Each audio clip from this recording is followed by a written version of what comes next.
Hello friends, welcome to my channel Adams Economics Easy Economics for the Beginners। So friends, आज का जो हमारा topic है वो है कलेक्शन ऑफ डाटा। और कलेक्शन ऑफ डाटा को हमने 2 पार्ट में डिवाइड किया है। तो आज जो है हम इसका फर्स्ट पार्ट पढ़ेंगे, नेक्स्ट लेक्चर में हम इसका सेकेंड पार्ट पढ़ेंगे। अगर आपने फ्रेंड्स अभी तक मेरे चैनल को लाइक एंड शेयर नहीं किया है तो प्लीज़ इसे कर दीजिए। और हाँ, अगर आपने इसको सब्सक्राइब नहीं किया तो इसे सब्सक्राइब भी कर दीजिएगा, सो दैट कि मेरी आगे आने वाली सभी वीडियोस की नोटिफिकेशन जो है वो आपको मिल जाए। सो फ्रेंड्स, आज हम डिस्कस करेंगे कलेक्शन ऑफ डाटा का। सबसे पहले इसका सिलेबस देख लेते हैं कि इसमें क्या क्या हमें पढ़ना है।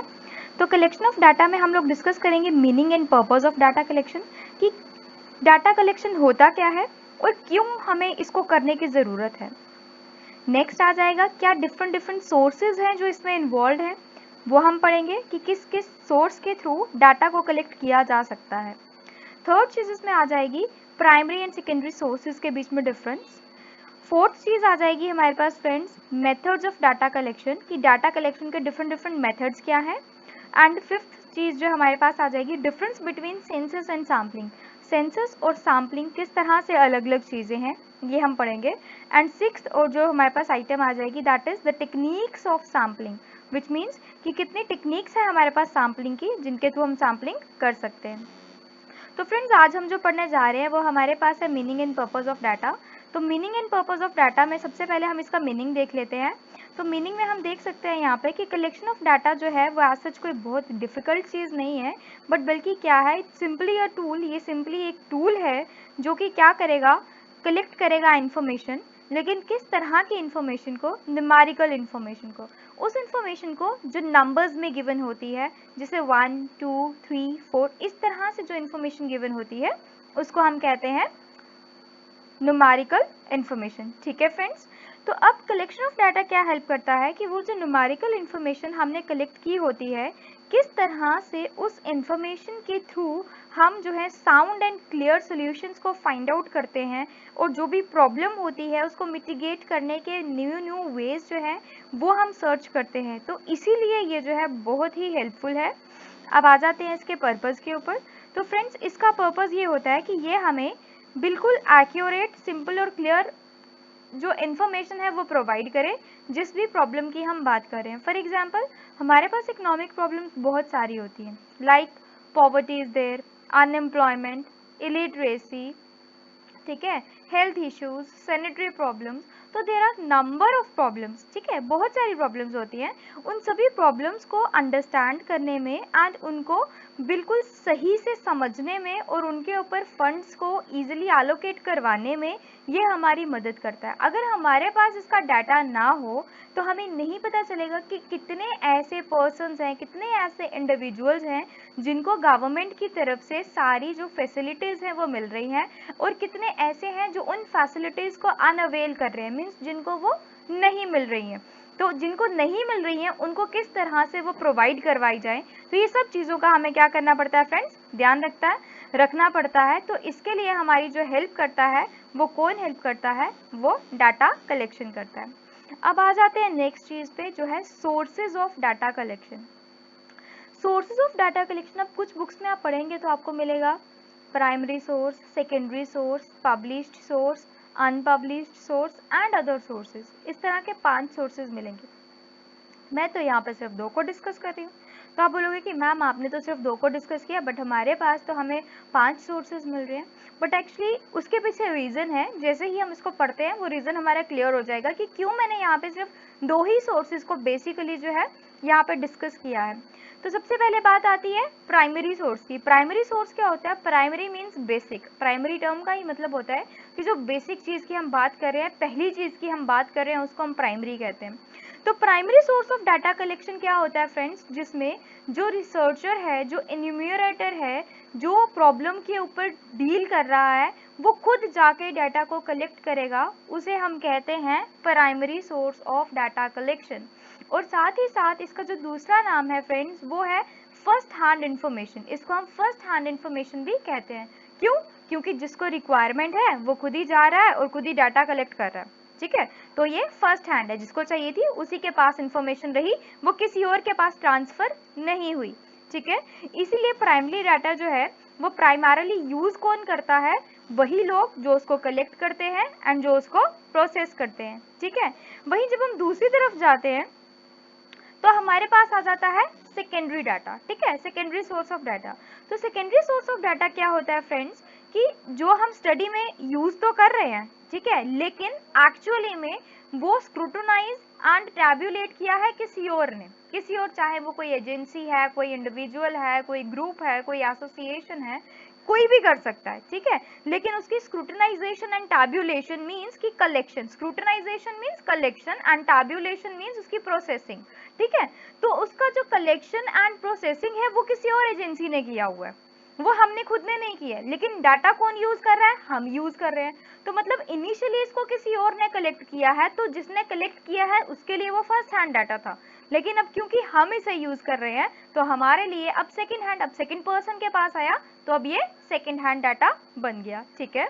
कोई डाउट है यहाँ तक किसी को, तो प्लीज मेरी पीछे वाली भी किसी वीडियो के ऊपर, किसी लेक्चर के ऊपर किसी को भी कोई डाउट हो तो प्लीज मुझे कमेंट सेक्शन में कमेंट करके बता दे। तो इसीलिए इसका जो दूसरा नाम है वो हमारे पास आ जाता है सेकंड हैंड इंफॉर्मेशन। और ये जो है सेकंड हैंड इंफॉर्मेशन जो है ये हमें मिलती कहाँ से है, कहाँ से हम सेकंड हैंड इंफॉर्मेशन को कलेक्ट करते हैं, तो वो हमारे पास आ जाते हैं sources, published and unpublished data sources.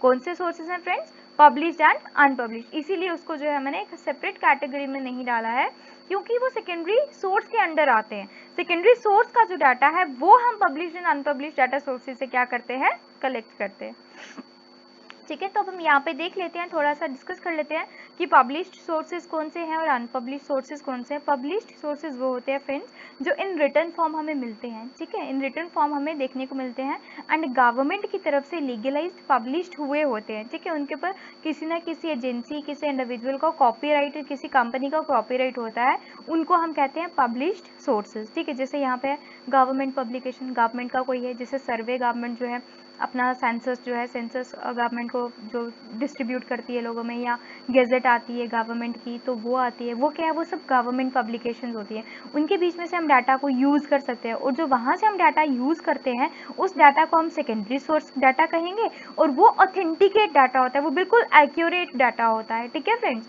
उसके बाद हमारे पास है reports of committees and commission. कुछ कमीशन एंड कमिटीज जो गवर्नमेंट जिनको सेटअप करता है, उनकी जो रिपोर्ट्स होती हैं उनको भी हम डिस्कस इसमें कर सकते हैं।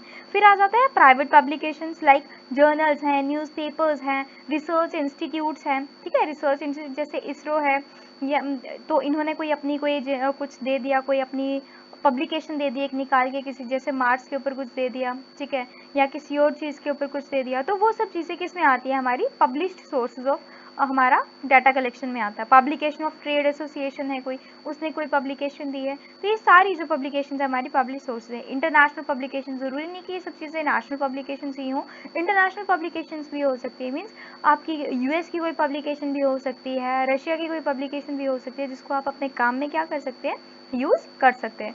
और वहीं दूसरी तरफ अगर हम अनपब्लिश्ड सोर्सेज को देखते हैं तो वो हमारे पास आते हैं records maintained by the private firms. Private firms होती है, उन्होंने अपने कुछ रिकॉर्ड्स अपने बिजनेस के लिए, अपनी फर्म के लिए कुछ रिकॉर्ड्स जो मेंटेन करके रखे होते हैं। तो उन्हीं रिकॉर्ड्स को समटाइम्स क्या होता है कि हमारा जो काम होता है वो प्राइवेट फर्म्स के ऊपर होता है, तो अब जो प्राइवेट फर्म्स के लिए हमें डाटा चाहिए वो डाटा हमें कहाँ से मिलेगा, प्राइवेट फर्म से मिलेगा। तो हम क्या करेंगे, उनके पास जाएंगे और उन्होंने जो अपने लिए डाटा कलेक्ट करके रखा है उस डाटा को हम उनसे लेके यूज़ कर सकते हैं। उसके बाद है बिजनेस इंटरप्राइजेस। बिजनेस इसी तरह से बिजनेस इंटरप्राइजेस से हम डाटा ले सकते हैं, स्कॉलर्स से हम डाटा ले सकते हैं एंड रिसर्च वर्कर्स से भी हम डाटा जो है वो ले सकते हैं। स्कॉलर्स वो लोग होते हैं फ्रेंड्स जो काफ़ी ज़्यादा लिटरेट पर्सन्स होते हैं, जो किसी एक सब्जेक्ट के बारे में इतनी इनको नॉलेज, अबंडेंस ऑफ नॉलेज इनके पास होता है, उनको हम स्कॉलर्स कहते हैं। एंड रिसर्च वर्कर्स वो होते हैं जो किसी न किसी काम के ऊपर, किसी वर्क के ऊपर, किसी टॉपिक को लेकर रिसर्च कर रहे होते हैं, like MPhil students and PhD students जो है उनको हम रिसर्च वर्कर्स कहते हैं, ठीक है फ्रेंड्स। तो उनका जो डाटा होता है वो भी प्राइमरी डाटा होता है, प्राइमरी वर्क्स होते हैं, समटाइम्स सेकेंडरी भी होते हैं बट यूजुअली प्राइमरी होते हैं। तो अगर हम उनका डाटा को यूज़ करें तो that is also known as primary secondary source of data, ठीक है। क्लियर है, यहाँ तक किसी को कोई डाउट है फ्रेंड्स? प्लीज़ अगर कहीं पे भी कोई डाउट हो तो मुझे कमेंट सेक्शन में कमेंट करके बता दीजिएगा। अब यहाँ पे नेक्स्ट जो हमारे पास वो ये हमारा लास्ट टॉपिक है आज के लेक्चर का, and this is basis of difference between primary and secondary data. अब किस तरह से हम बता सकते हैं कि प्राइमरी और सेकेंडरी डाटा जो है वो अलग अलग है, on the basis of these comparison terms, कुछ basis means हमने किसी एक बेस लेवल पे कुछ पॉइंट्स हमने ले लिए हैं और उन्हीं पॉइंट्स के ऊपर हम इसको डिस्कस करेंगे कि इनमें कितना डिफरेंस है। ठीक है फ्रेंड्स, तो सबसे पहले मीनिंग की बात करते हैं। तो प्राइमरी डाटा, जैसे कि मैंने आपको बताया था कि इसको हम फर्स्ट हैंड डाटा कहते हैं और सेकेंडरी डाटा को हम क्या कहते हैं फ्रेंड्स, सेकेंड हैंड डाटा कहते हैं। ठीक है, क्योंकि ये कलेक्ट किया जाता है किसी और के जरिए, और फर्स्ट हैंड डाटा जो है वो हम खुद जाके, जिसको ज़रूरत है वो खुद जाके कलेक्ट करेगा। अब इसकी एक एग्जांपल यहाँ पे कर लेते हैं। फॉर एग्जांपल कि आपका, हम सपोज कर रहे हैं कि आपका जो फेवरेट एक्टर है वो अक्षय कुमार है। ठीक है, तो अब आपको ये जानना है कि आपके स्कूल में और कितने बच्चे हैं जिनका एक्टर जो है, फेवरेट एक्टर जो है वो अक्षय कुमार है। तो आप क्या करेंगे फ्रेंड्स, आप अपने स्कूल में जो आपके स्कूल के बच्चे हैं उनके पास जाएंगे।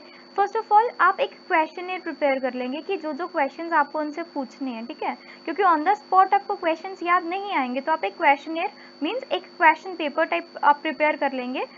उस क्वेश्चन पेपर के बेसिस पे आप क्या करेंगे, उनसे क्वेश्चंस पूछेंगे और मोस्टली उस पर 5 या 10 क्वेश्चंस हो सकते हैं, उससे ज़्यादा भी हो सकते हैं और कम भी हो सकते हैं, as per the need of your material, कि किसके ऊपर आपको, as per need of your topic के ऊपर आपके जो क्वेश्चंस हैं वो डिपेंड करते हैं कि कितना आपको चाहिए। उस बेसिस पे आप जाते हैं और बच्चों से पूछते हैं कि आपका फेवरेट एक्टर कौन सा है, और जो आपके पास उन क्वेश्चंस के आंसर्स आते हैं उनको एनालाइज करेंगे तो आपको पता चल जाएगा कितने बच्चे हैं जिनका फेवरेट जो एक्टर है वो कौन है, अक्षय कुमार है, और कितने हैं जिनका फेवरेट एक्टर अक्षय कुमार नहीं है। ठीक है, तो जब आपने खुद जाके इस डाटा को कलेक्ट किया तो ये आ गया आपका प्राइमरी डाटा सेट। ठीक है, लेकिन यही क्या है कि ये जो डाटा आपने आज कलेक्ट किया अपने लिए, खुद के लिए, फर्दर 2-3 सालों के बाद आपको किसी और काम के लिए इसी डाटा की अगेन क्या पड़ती है, नीड पड़ती है। ठीक है, तो जब आप दूसरी बारी इसी सेम डाटा को किसी और जगह पे, किसी और चीज़ को दिखाने के लिए आप इसी सेम डाटा को अगर यूज़ करते हैं तो वो क्या बन जाता है, उस टाइम पे वो हमारा सेकेंड हैंड डाटा बन जाता है और वो सेकेंडरी डाटा कहलाता है। अब प्रोसेस की बात करते हैं फ्रेंड्स। तो अगर आप एक एक इंडिविजुअल के पास जाएंगे और उससे क्वेश्चनर से क्वेश्चन पूछेंगे तो इट विल टेक टाइम, है ना, ये टाइम लेगा, तो इसीलिए ये कैसा है, ये लॉन्ग प्रोसेस है। ठीक है, लेकिन वहीं जब सेकेंडरी की बात करते हैं तो ये क्विक एंड ईजी प्रोसेस है। और ये क्विक एंड ईजी प्रोसेस क्यों है फ्रेंड्स, ये क्विक एंड ईजी प्रोसेस इसीलिए है क्योंकि अब ये क्या कर रहा है, डाटा इसके पास ऑलरेडी है, इसको उसी को देख के, उसी को मैनिपुलेट करके अपने न्यू फॉर्म में ट्रांसफॉर्म करना है। ठीक है फ्रेंड्स, वहीं बात करते हैं सोर्स की। तो सेकेंडरी डाटा के सोर्सेज तो हमें पता है, हमने अभी पीछे डिस्कस किया कि इसमें published and unpublished data sources जो हैं वो आते हैं। ठीक है, लेकिन वहीं जब हम प्राइमरी की बात करेंगे तो प्राइमरी में ऐसा नहीं है। प्राइमरी में क्या करना पड़ता है, एक रिसर्चर को, इन्यूमरेटर को खुद जाके डाटा कलेक्ट करना पड़ता है। जब खुद जाके डाटा कलेक्ट करना पड़ेगा तो उसको देखना पड़ेगा कि कौन कौन से मीन्स हैं, ऐसे जरिए हैं जिनके थ्रू, जिनके बेसिस पे वो डाटा कलेक्ट कर सकते हैं। तो वो मीन्स कौन कौन से हैं फ्रेंड्स, सर्वेज हैं, ऑब्जर्वेशंस हैं, एक्सपेरिमेंट्स हैं, क्वेश्चनर्स हैं, पर्सनल इंटरव्यूज़ हैं, एट्सेट्रा। इस तरह के और भी काफ़ी सारी टेक्निक्स हो सकती हैं। तो अब हमने क्या करना है, आगे फर्दर जब हम अपना next lecture collection of data पे पढ़ेंगे तो उसमें हम इन सभी टेक्निक्स को क्या करेंगे, डिस्कस करेंगे। अब आगे चलते हैं डाटा के ऊपर। नेक्स्ट पॉइंट जो बेसिस ऑफ कंपैरिजन है, दैट इज डाटा, वो डाटा है।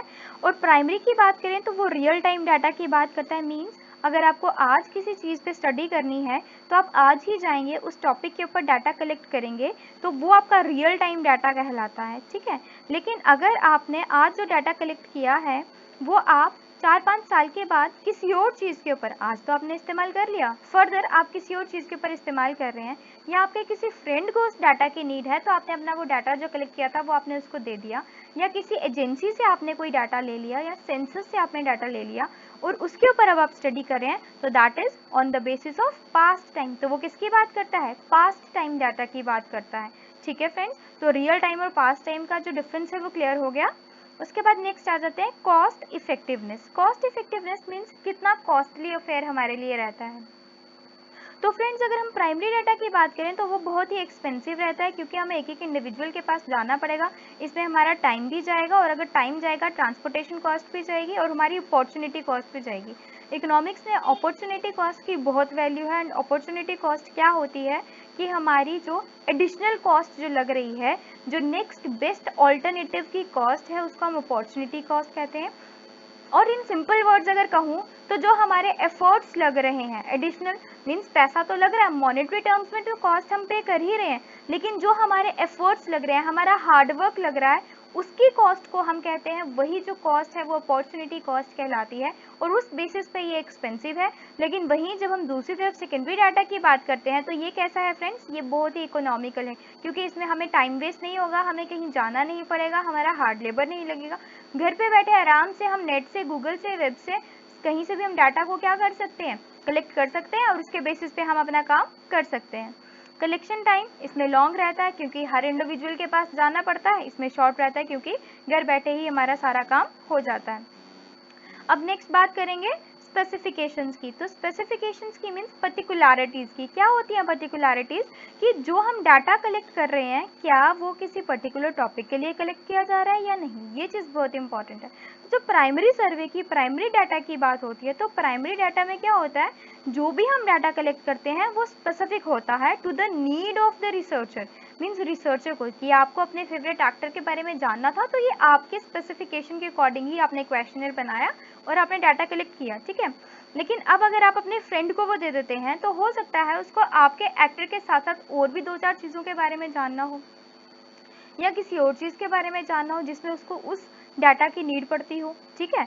तो मतलब ज़रूरी नहीं है कि वो स्पेसिफिक हो, बट हो भी सकता है। कभी कभी क्या होता है, जो एक बारी डाटा कलेक्ट किया होता है दूसरी बारी भी उसी सेम टॉपिक के ऊपर काम होता है, तो जिसके लिए क्या होता है कि वो जो डाटा होता है हमारा वो एज अ हम यूज़ करते हैं फॉर अ स्पेसिफिक नीड, वो स्पेसिफिक नीड का डाटा बन जाता है, लेकिन ये मैंडेटरी नहीं है, हर टाइम ऐसा नहीं होता, ये बहुत ही रेयर केस में ऐसा होता है। यूजुअली जो आप सेकेंडरी डाटा लेते हैं वो स्पेसिफिक काम के लिए नहीं बना होता है, वो जनरल डाटा होता है, उस जनरल डाटा में से आपको अपने काम के लिए डाटा को एक्सट्रैक्ट करना पड़ता है, निकालना पड़ता है, ठीक है फ्रेंड्स। तो इसका जो लास्ट पॉइंट है वो क्या है, वो है accuracy and reliability. On the basis of accuracy and reliability की अगर हम बात करते हैं तो यहाँ पे क्या आएगा, it is more accurate and reliable.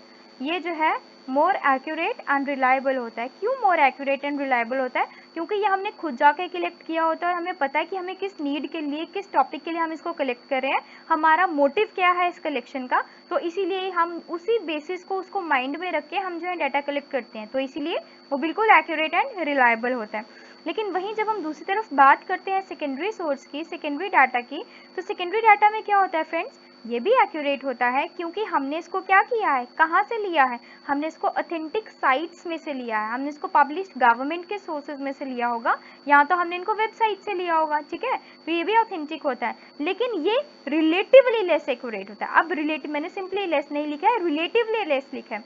तो रिलेटिवली लेस का क्या मतलब होता है friends, relatively means in comparison to your primary data. Relatively का क्या मतलब हुआ, रिलेटिवली का मतलब हुआ कि in comparison to primary data अगर हम देखें तो उसके कंपैरिजन में ये लेस एक्यूरेट होता है। और ऐसा क्यों होता है फ्रेंड्स, ऐसा इसीलिए होता है क्योंकि ये हमने खुद कलेक्ट नहीं किया होता। तो जो चीज़ हमने खुद कलेक्ट नहीं की है, हमें नहीं पता कि जिसने ये कलेक्ट किया है क्या वो बिल्कुल अनबायस्ड होके उसने कलेक्ट किया है या बायस्ड होके, मीन्स कि क्या वो फेवरिज्म तो नहीं उसने कहीं शो किया। अगर उसने फेवरिज्म कहीं शो किया है, अगर उसने डाटा को साथ मैनिपुलेशन की है, तो वो क्या होगा, लेस एक्यूरेट हो जाएगा। अगर तो उसने ऐसा कुछ नहीं किया, सिंपली डाटा कलेक्ट करके सीधे सीधे डाटा डाल दिया है साइट पे, तो वो सही होगा। लेकिन अगर उसमें मैनिपुलेशंस हुई हैं, उसमें बायस्डनेस है, तो वो डाटा सही नहीं होगा, ठीक है फ्रेंड्स।